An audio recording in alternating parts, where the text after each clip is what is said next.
Hello there, and welcome to another episode of Global Conversations. I want to start off the episode by mentioning I have two esteemed guests here who are well versed in the global equity and inclusion space and talking about the tech space particularly. And as we approach International Women's Day, as we're recording, this will be happening next month. We'll be talking about gender diversity and intersectionality in the tech space. I want to introduce my two guests for today. First, Donna Herdsman. Donna is the senior client partner, head of diversity, equity, inclusion for EMEA with Corn Ferry. Sorry. Donna focuses on supporting clients in the development of inclusive leaders and the creation of sustainability of an inclusive culture. In particular, Donna helps clients navigate the personal landscape and business benefits associated with equality and equity, unleashing the potential of all of their best self, especially as it relates to increasing diverse representation in the workplace. And I want to just put a personal note to this. Her and I met a couple of years ago during a webinar during the pandemic, mind you. And I have to mention that Donna was one of the first people that actually reached out to me during my surgery recovery, and I want to thank her for that. And we've maintained a bond in this space and on a personal level. So great meeting you, great seeing you here, Donna, and thanks for joining us. And as well, I want to introduce Vanessa Vallely. Vanessa launched the award-winning wearethecity.com in 2008 as a vehicle to help women progress in their careers. Wearethecity.com now has over 120,000 members and provides resources, conferences, awards, and jobs to women across the UK. And if you see her Instagram, she just actually posted something on there about a recent event that she attended. So I'm sure she'll get into that during our conversation. And as well, Vanessa is also the founder of the UK-wide diversity forum, Gender Networks, which brings together diversity leaders from 85 cross-sector firms to share best practices on a quarterly basis. She's an author as well. Her book, Heels of Steel, Surviving and Thriving in the Corporate World, which tracks her career and shapes 13 chapters of tips to succeed in the workplace. And last but not least, with her astounding credentials here, she was awarded the Order of the British Empire in June 2018 for services to women and the economy. Welcome to the both of you. Thank you. Thanks for having us. Thanks for everyone. Yeah. So, as we talk today about the current landscape in the tech space, I just want to dive in right away in terms of what we're going to discuss here. And let's set the stage a little bit when it comes to the current landscape. I'm going to throw out some statistics for the audience and for yourselves, just to get an insight as to what you think is happening here. So, based on stats from the We Are Tech Women in the UK, 28% of tech workers are gender minorities, 25% of tech workers belong to ethnic minorities and minority groups. Ethnic diversity is almost halves in senior roles from 25% to 13%, and 22% of senior tech roles are held by gender minorities. Then from McKinsey, all of Europe, women occupy only 22% of all tech roles across European companies. And last, according to Carta.com, 13% of founders last year were women, and that's down 15.1% in 2022. So really, let's start talking about the stark realities that frame our conversation today about the need for diversity and inclusion in business and tech. So, Donna, let's start off with you. What do you think's happening here?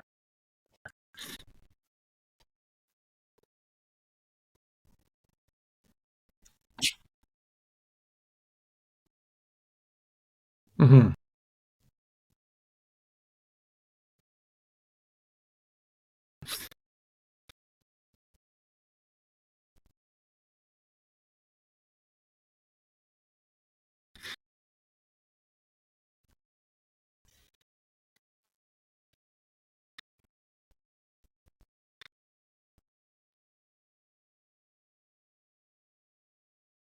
Mm-hmm.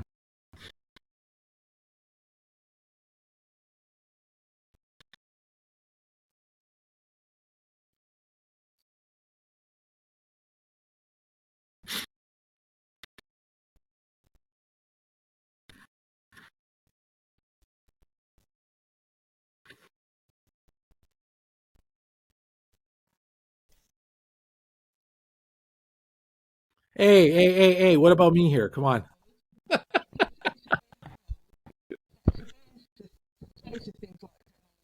Yeah. Certain person, or there's a certain type of person that went into the space. And I think that one of the things we need to do as society is to highlight actually the variety of people that have entered the technology space and are doing extremely well, because it is a backbone of everything that we do in life. AI is not being created by itself, it's being created by people. And for AI to truly serve all of us equally requires all of us to lean in. And what to create the space for us to lean in, we have to then step into the space. And then just one other point, because I'm sure Vanessa will have a view, but I went to the Science Museum, and what was quite interesting, and it was years ago, and I hope it's changed now, and I needed a bathroom break. And as I walked through the Science Museum, I could not see one single woman highlighted. So you go through the front, you walk down the middle. It's great. It was a great experience.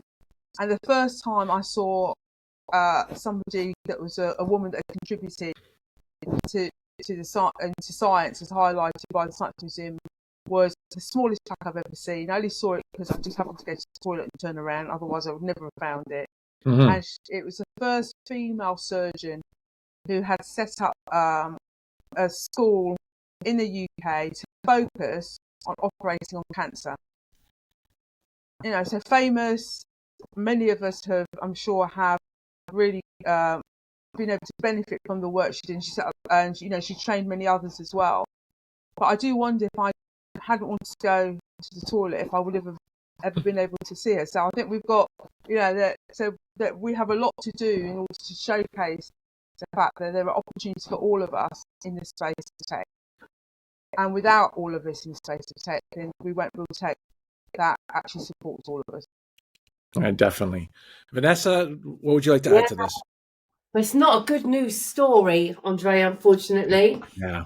I mean, I think it starts at school level. So, for example, there's a piece of research that's just about to be released in the UK in the next couple of weeks by an amazing organisation called STEMX.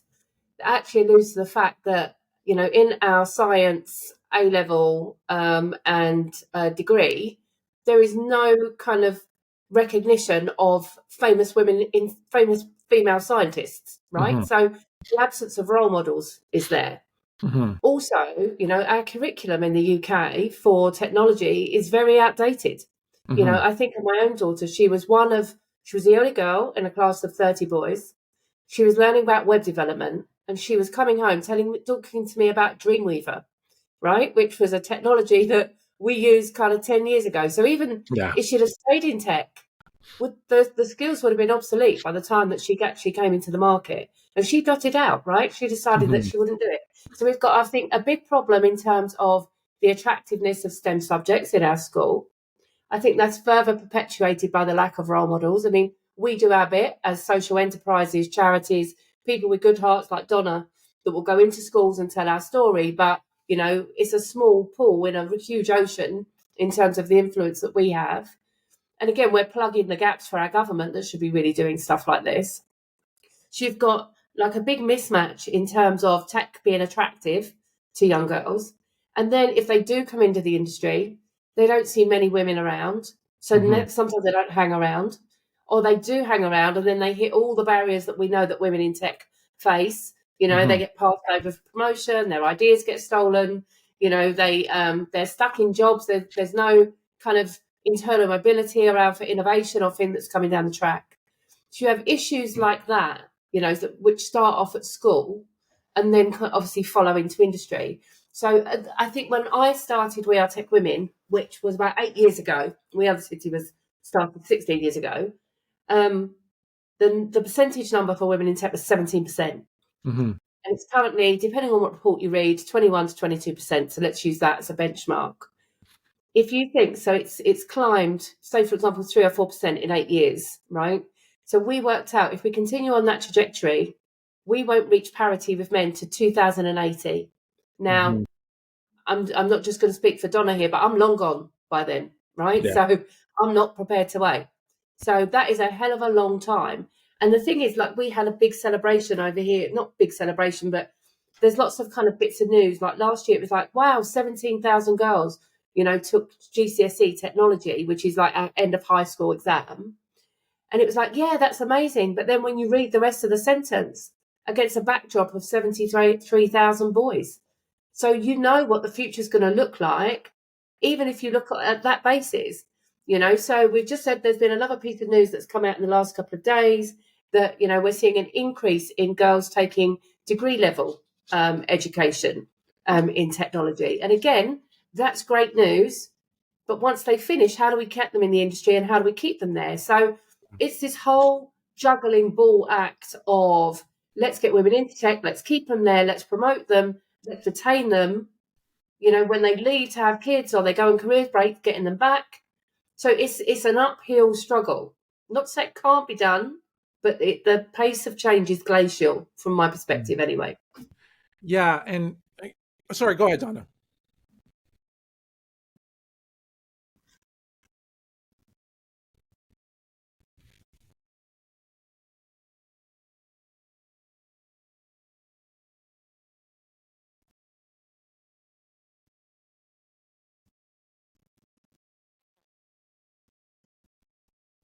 Yeah. Yeah.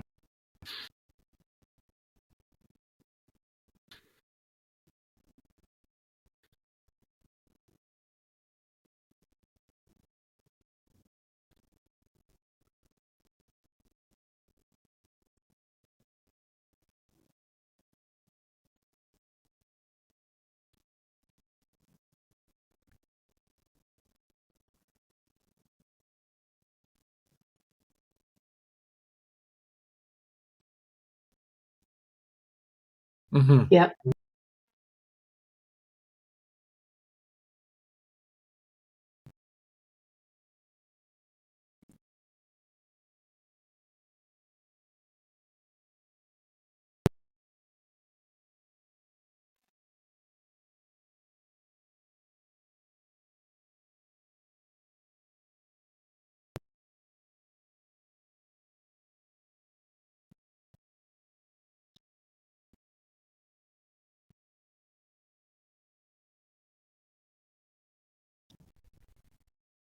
Yeah.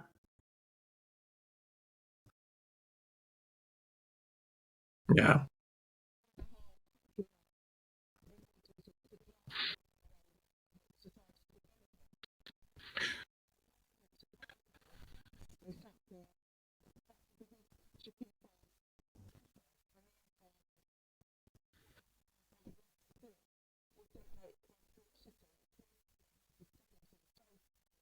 Yeah.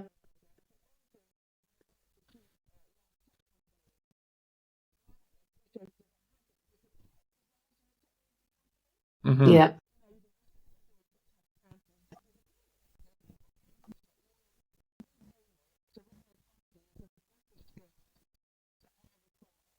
Yeah.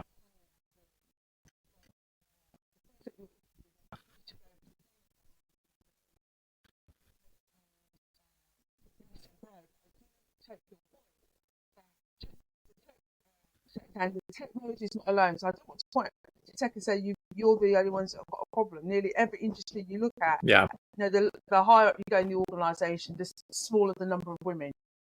Yeah. Yeah. And Andre, I just come in on that. I don't know whether, it's something we cover later on down, but we're talking about corporate women in tech, but the female founder landscape isn't a greater story, right? Yeah. So Yeah.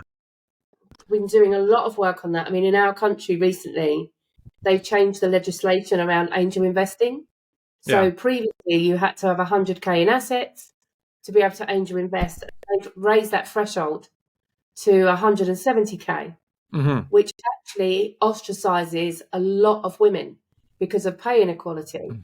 Mm-hmm. So what you get there, and also we know that women invest in women-led businesses. We know that women invest in diverse businesses.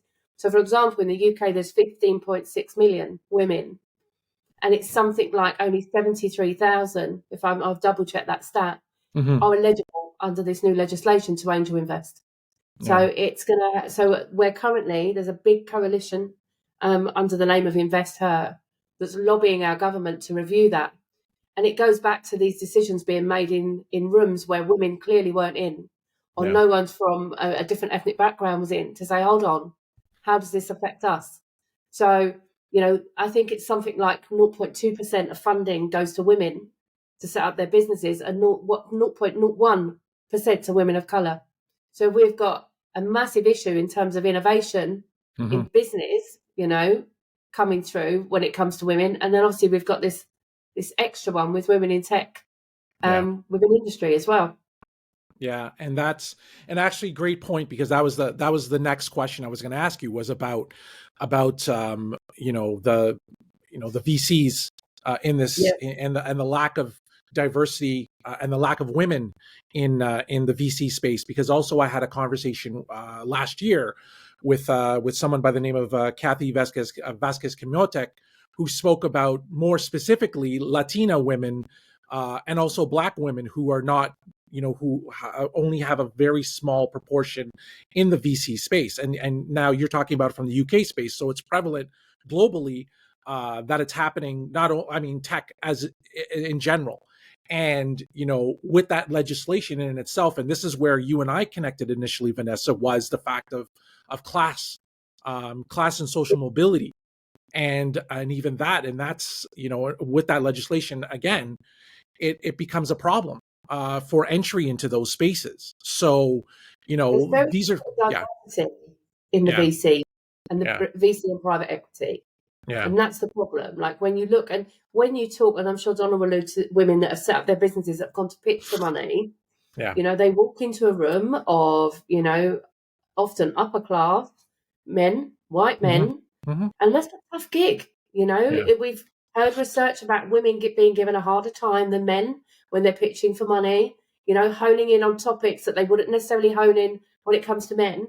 And also, research and things at the moment point to Donna's point around women setting up purpose-led, sustainable businesses. And some of the things that the women want to set up, the guys just don't get it.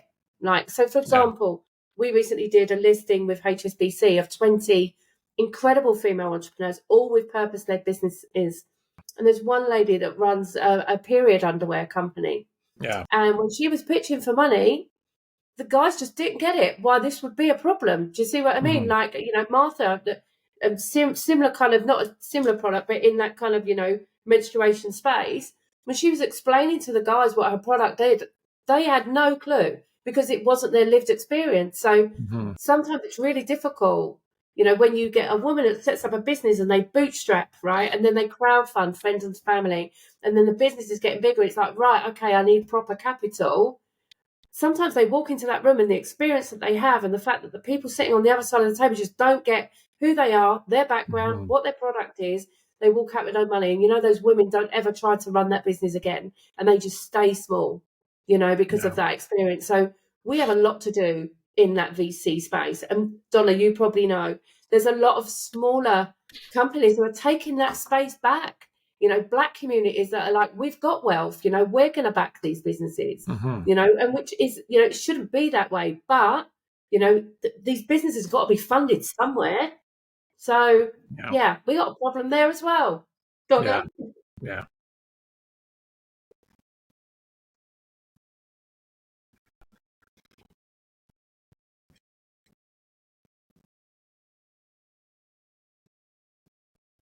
Yeah.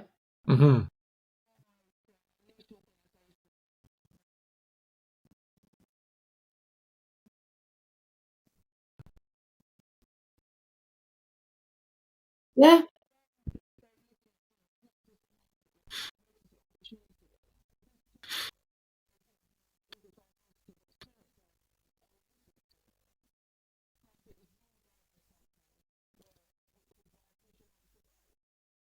And that is a multi-billion-pound business.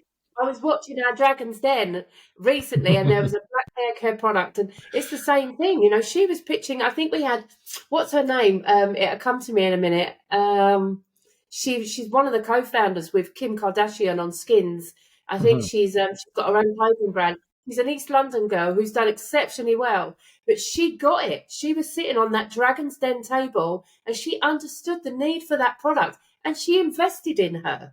So that is, I'm going to have to look up her name while we're talking, but that is to my point. Unless somebody gets your product and has got that experience or is educated themselves enough to understand that not everything is as plain and simple as what it appears, then we're just going to keep pumping into money into the same things. And by that, we are isolating major parts of our society. Yeah.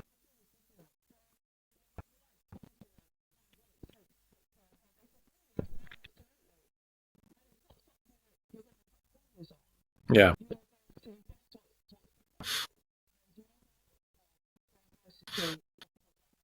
Yeah.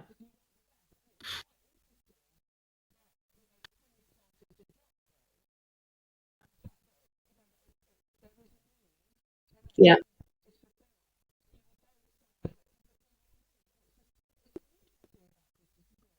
Yeah. Produce it, I go and find somebody else.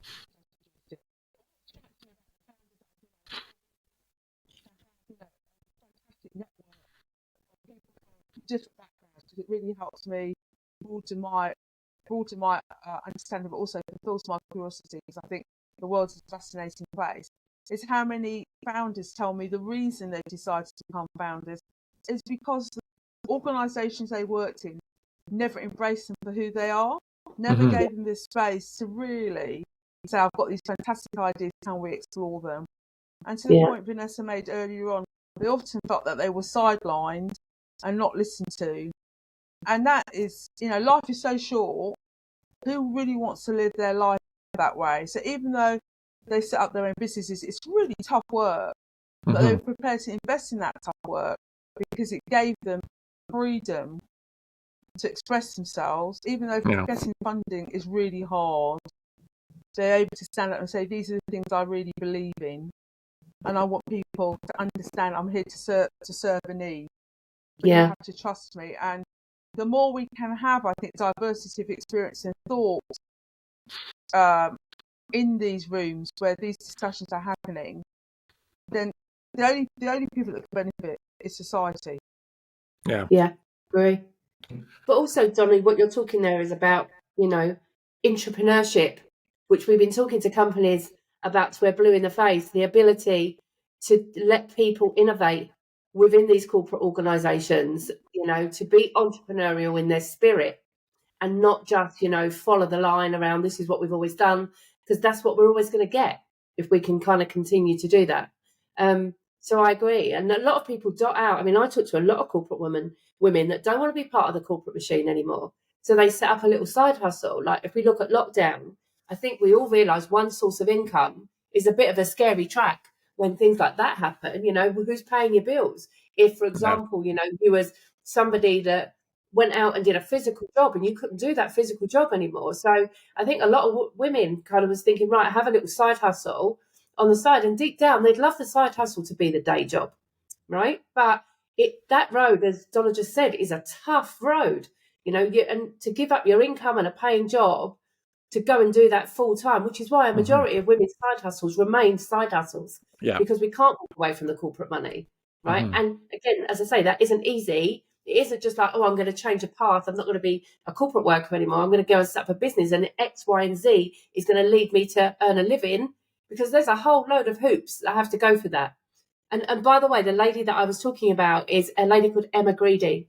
I mean, this woman, I don't know where she's been, because I've known most people, I've read about them, but I saw her on Dragon's Den and I was like, whoa, where did you come from? She is something else. So anyway, to your listeners, look her up. I think she's probably famous in the US anyway, right? She partners with a Kardashian, but there's more to her than that. Her own business going on and stuff like that. But she was the most down to earth. But it just proved my point around earlier on. She was the woman in the room that backed the woman with the black hair care business because she got it. And that's what we need. We need more people that get it in the rooms, as Donna said, where decisions are being made. Yeah. And no, that's, sorry, go ahead, Donna. Very innovative. I mean, that's how they survive. You don't survive by always doing the same thing. Yeah, I believe. Well, I have to say that because someone that's kind of in the corporate world, and I'm not giving up on it. Otherwise, I wouldn't spend most of my career in the corporate world. And I think what I do see organisations doing is more and more trying to adjust their culture in a way where they can be embracing of everyone. But it's hard. It's not easy to do. Big machines to Really, move. it's not easy to do because change, even when you've decided you need to change, it can be really hard. Even when you've made the decision yourself, because we're creatures of culture. And as somebody once said to me, sometimes it's like trying to move a tanker, turn the tank around in another direction. But the thing that can help drive the change is having people within those organisations prepared to use their voice to explain why change is critical, not just for them as individuals, but for the organisation and its ability to connect with customers who are becoming more and more varied and diverse every single day. You know, the global majority is coming. The largest single population in the world will be found in the continent of Africa. I have to say continent. So many people talk about Africa as a country. It's a continent. I know. You know, and we're going to have to be able to understand what the global majority want in order, one, to stand still, and two, to actually continue to grow in a way that everyone can truly benefit. So I don't think we should give up on the corporate world, but we have to be brave enough, and I just think it does take courage to say, this is what we need, this is what we can help you achieve. Come on, we're in this together. But I think, Donna, as well, the corporate world, you know, I was in the corporate world for 25 years, right? I work with all corporates now. It's not so much, there are things in place for innovation, but it's who gets access to that. That's the point, you know. So it's making sure that it isn't just the usual suspects that get access to that innovation that drive the change, and that those voices that Donna alluded to who want to make change are heard in their masses, not just one and two speckled in the organisation and in places where there is no power. So that's kind of that's the change that we need, really. Yeah, and actually, I want to touch on a couple of both your points, and I want to expand on a little bit. You know, as Donna was mentioning about the global majority coming in, and those African nations who are actually who are part of this space and growing exponentially, if you will, because I'm seeing this showing up on LinkedIn and whatnot. But we've been talking about women, we've been talking about race, but let's talk broadly more so. How can we ensure that intersectionality is actually acknowledged in this space, or even in the corporate world, and how can that be embraced in creating inclusive strategies for the corporate world in general, rather than just being siloed about, yes, we do need to talk about race, we do need to talk about gender, but everyone's experiences are they intersect, for lack of a better term. So how do leaders try and figure that out and get up with the times in terms of this? The responsibility of leaders is to be inclusive leaders, right, and to create space for people to show up as much of themselves as they want to, or as not. You know, we live in a world where sadly everybody likes labels. You know, there was one time, everyone used to use BAME to, what was that meant to symbolise? It was meant to be a shortcut to provide a label on a set of individuals that everyone thought kind of fell within that space. But actually, what it was trying to do, I think, was to give identity that everybody felt comfortable with people that have the right to identify themselves. So I think it's incumbent on organisations and leaders to create a space where you can show who you are, be who you are, and embrace for who you are, recognising that actually it doesn't matter how long we live on this. If I'm bound to meet somebody that has a background that I could never have anticipated. My job is to get to know them and to create a space where they feel comfortable, that they can show as much of themselves to me as they want to, or not, as the case may be, because that's what inclusion is all about. What I see is that leaders sometimes are fearful that they're going to say the wrong thing because they're petrified of saying the wrong thing, right? And they let that get in the way of just saying, I don't have all the answers. I'm here to learn. Help me learn. Don't teach me. You have to go and teach yourself.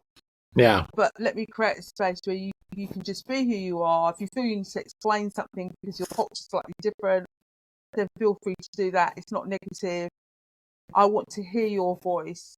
I want to listen to what you have to say. Mm-hmm. And let's think about how all of your voices together help us to move forward. But being an inclusive leader is really hard. Yeah. So we say the words, they sound easy, don't they? But actually being inclusive leader is really hard, especially if, I use the word grow up. If you've grown up in a time where it wasn't natural to use those words. I remember being told, Donna, don't start your call by saying, how is everybody? Yeah. Because, you've got everyone on the call. They've got a start and an end.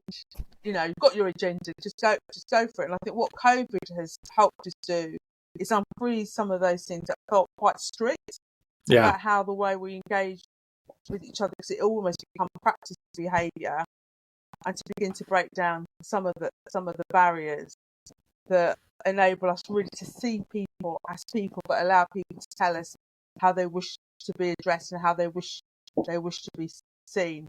Yeah. And we have to work really hard on bias. Everyone's got bias. It's quite interesting. Somebody thought it'd been made up, and I pointed out that it actually won a Nobel Prize for the study of bias.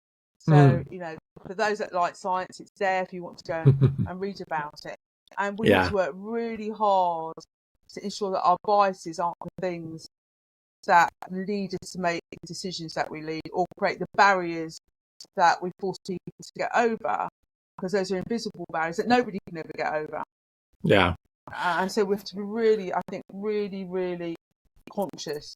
And then the last thing I say, and I know Vanessa died to say something, is this issue of allyship.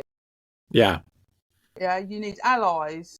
Right. I call them, I have a tribe, what I call my tribe. They're the people that I can just kind of go to and download who are not going to judge me. But that aside, everybody needs allies. Because you need, when things get really tiring, and sometimes they can be, when you feel you constantly have to defend who you are and how you show up. Yeah. There's nothing more energizing than when somebody says, hey, that's not how the way we behave. Yeah. These are the values.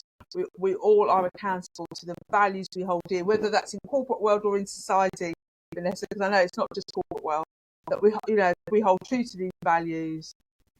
And if you can't adhere to these values, then you're in the wrong space. Yeah. So it's allyship and accountability. Yeah. And we have to be fearless about how we approach allyship and accountability. Definitely. And all of that. And Vanessa, I want you to chime in, especially since this is the work that you do, especially when it comes to mentorship and sponsorship, right? Especially with women, right? For me, I can give a personal story where I was part of the Money 2020 cohort last year in Amsterdam, and the Do Better Together program, where it was both one set of the program were predominantly women in the space, and then the other part were mainly people like myself who are racialized and from racialized and marginalized communities. So the role of sponsorship and mentorship is very critical in this space. So what's your advice, what's your take on all that? How do we improve it in terms of that space, etc.? So I want to hear from you in terms of that.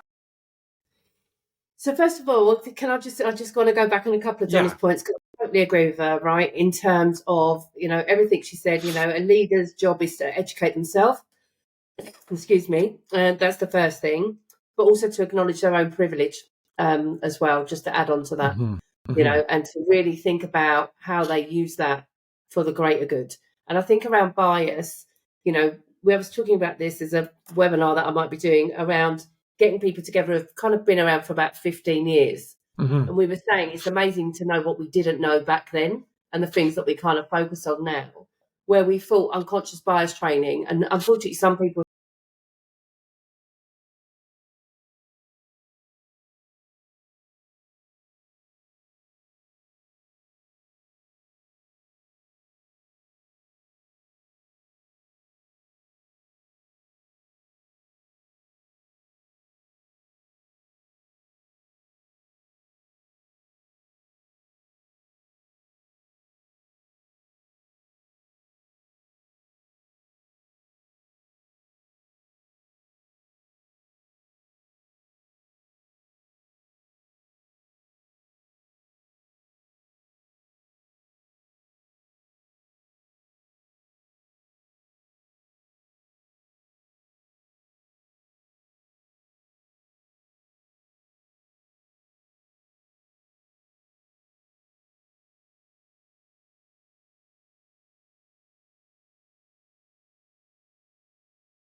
But they may think that they're nodding their head and going, yeah, this is a great thing to do. Actually, they don't go and do anything. Yeah.